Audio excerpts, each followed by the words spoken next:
Processos endotérmicos, processos exotérmicos.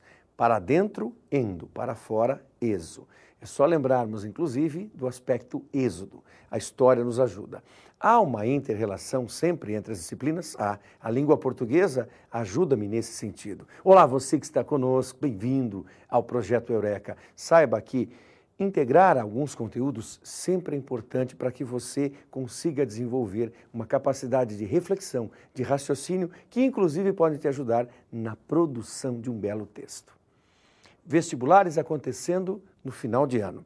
Muita tranquilidade, saia com antecedência, saiba determinar a tua trajetória, o teu caminho até o local de prova. E é claro, você que está aqui em Curitiba, especialmente, os locais de prova da UFPR costumam ter, ao longo de muitos anos passados, um grande movimento em seu entorno. Então não perca o horário de prova, 13h30, limite máximo, dentro de um carro, no desespero de ter perdido a hora. Não dará certo. Muita tranquilidade, bom encontro com a Química. Professor Matheus. Olá, alunos telespectadores do Eureka. Mais uma aula de Química. E hoje nós vamos falar um pouco a respeito do átomo.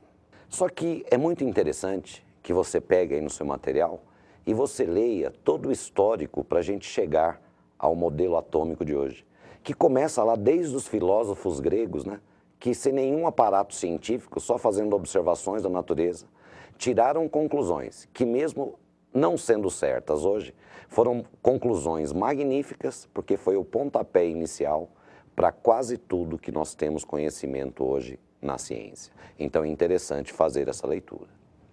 Nós já vamos partir aqui de que o átomo ele é constituído de uma parte central, onde nós temos aí os prótons e os nêutrons, que é chamado de núcleo. E esse núcleo, ele é revestido, ele é recoberto por uma parte aí que é chamada de eletrosfera, que é onde nós temos a presença dos elétrons. Essas partículas fundamentais, que são aqui as que compõem o átomo, o próton é o dotado de carga positiva, o nêutron, como o próprio nome está dizendo, é nêutron, e o elétron é o que apresenta a carga negativa. Nós temos que saber algumas coisas, olha só. Quando se fala em átomo, já está subentendido que ele é neutro. Só que é comum aparecer para a gente escrito assim, átomo neutro ou átomo eletricamente neutro, que ao pé da letra, isso é uma redundância, mas é o comum de aparecer. Mas a que se deve essa neutralidade?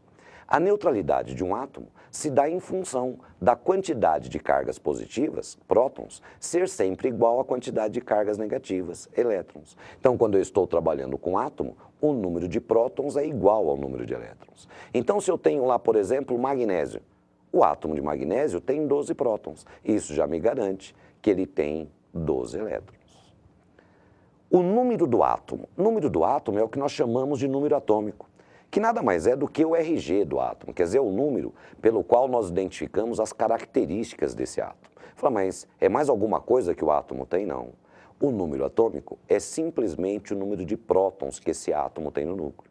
Então, voltando lá ao exemplo anterior, magnésio. O magnésio tem 12 prótons. Bom, então seu número atômico é igual a 12.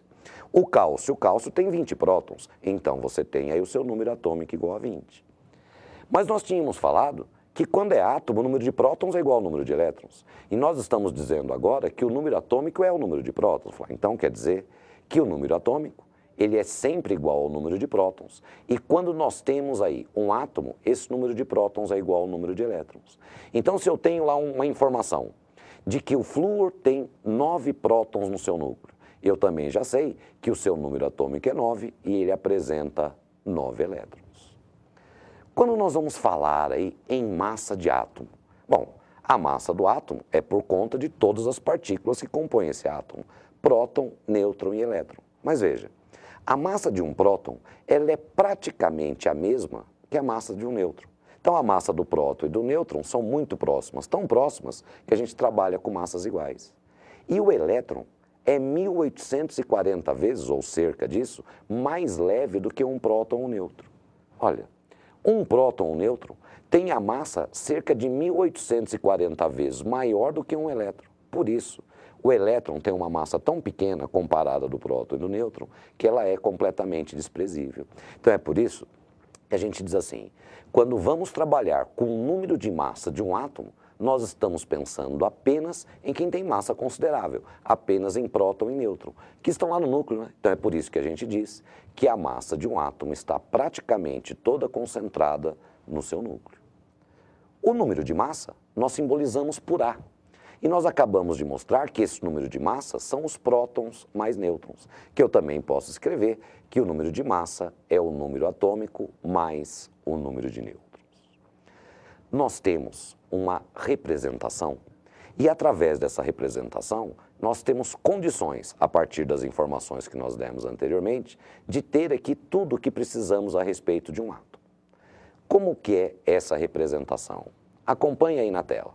Nós colocamos o símbolo do elemento químico, acima do símbolo é representada a massa desse elemento e abaixo do símbolo nós temos aí a representação do seu número atômico. Então vamos ver aí um exemplo. Se nós temos aí Na, o Na é o símbolo do sódio, o número que está aparecendo acima é 23, quer dizer, o número de massa do sódio é 23. O número que está abaixo, 11. Bom, o número que está abaixo é o número atômico. Então eu já sei que o número atômico do sódio é 11. Mas o número atômico é o número de prótons, então quer dizer que nós temos 11 prótons. Mas aí é um átomo. Se é átomo, o número de prótons é igual ao número de elétrons. Então, se eu tenho 11 prótons, nós temos também 11 elétrons. Mas e o número de nêutrons?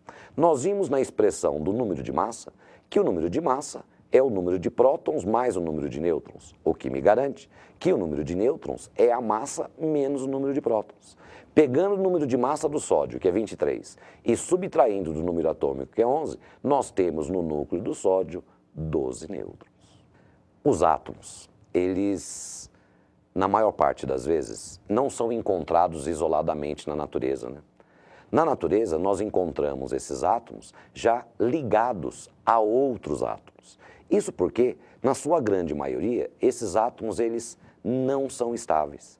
E para alcançar a estabilidade, eles têm que sofrer o que é chamado de reação química. Só que uma informação importante. Quando eu disse que o núcleo do átomo é a parte central e na parte periférica nós temos aí os elétrons, nós temos que dar aqui uma pequena noção de tamanho. Para se ter uma ideia, o núcleo, o diâmetro do átomo, ele é cerca de 10 mil vezes maior do que o diâmetro do núcleo. Para se ter uma ideia dessa dimensão, é como se nós estivéssemos no Maracanã, onde o diâmetro do átomo é o estádio inteiro e o núcleo seria a bola de futebol no centro do campo. Quer dizer, apesar do núcleo concentrar praticamente toda a massa do átomo, ele corresponde a uma parte muito pequena desse átomo. Qual é a importância disso para a sequência dos nossos estudos? O núcleo é uma parte muito pequena e está aí protegida pelas camadas de elétrons. As reações, elas acontecem através de choques, através de colisões.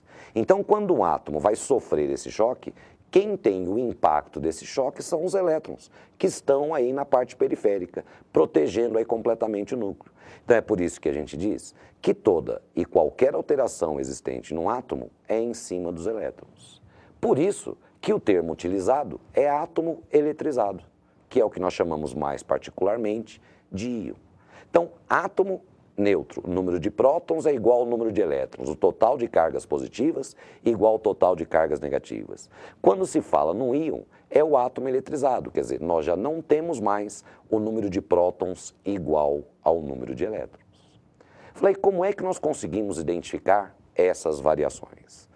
Vamos perceber aqui, olha, nós temos várias reações químicas possíveis. Nós vamos comentar aqui sobre duas que, por enquanto, são as que nos interessam. Quando acontece a colisão, quando acontece o choque, pode ser que esse átomo perca elétrons para alcançar a estabilidade. Isso significa que o número de prótons vai ficar superior ao número de elétrons. Uma outra possibilidade é quando nós temos aí esses choques, o átomo ganhar elétrons para alcançar a estabilidade. Como partimos sempre inicialmente de um átomo, quer dizer, o número de prótons igual ao número de elétrons. Se houve aí o ganho de elétrons para essa estabilidade, isso me garante que esse átomo ficou com um número de elétrons superior ao número de prótons. Nós temos a possibilidade da formação de íons positivos, que é o que nós chamamos de cátions, ou íons negativos, que chamamos de ânion. E uma outra coisa que já é importante a gente ressaltar. Cada ligação que o átomo faz, a gente diz que é uma valência. E em cada ligação vai estar envolvido um elétron. Então, se um átomo ele perder um elétron, significa que ele fez uma ligação, ele fez uma valência. Por isso que a gente diz que ele é monovalente. Se ele perder 2 elétrons, quer dizer que ele fez 2 ligações, quer dizer, ele fez 2 valências. Então, a gente diz que ele é bivalente. O mesmo vale para quando o átomo está ganhando elétrons. Se ele ganhar um elétron, aí ele vai ser um íon monovalente. Se ele ganhar 2 elétrons, quer dizer, fez 2 ligações, aí nós temos um íon bivalente. Mas como é que se faz a representação desses íons? Como é que nós conseguimos retirar todas essas conclusões? Esse é um assunto que nós vamos comentar no próximo bloco.